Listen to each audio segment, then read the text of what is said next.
Hi guys! Welcome back to our channel. For today's video is how to set your Facebook account to professional mode.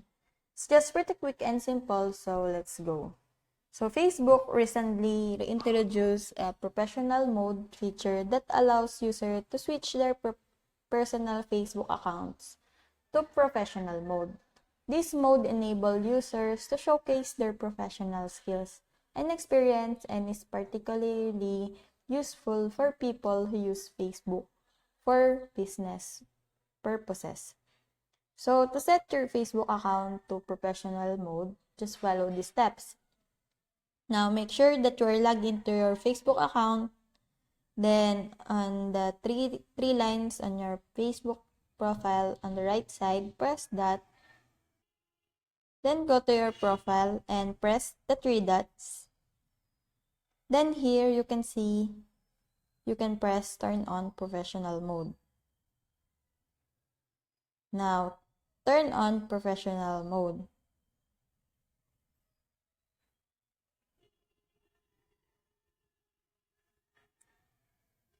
So, as you can see, you'll be paid for the content. So, finish setting up their profile.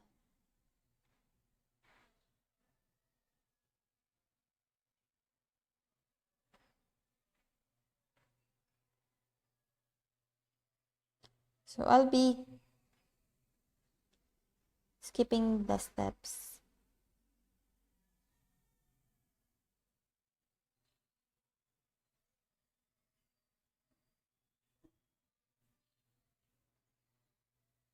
So, just complete the steps, and after you finish that, you will be on professional mode.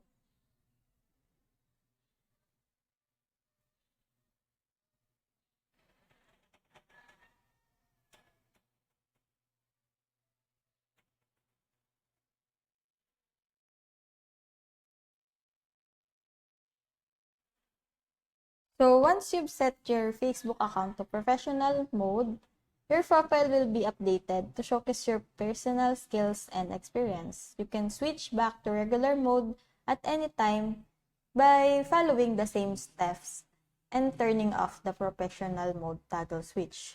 So that's it. I hope that this video helps. If you have any questions or comments, can put it in the comment section below and make sure to subscribe and like. Thanks.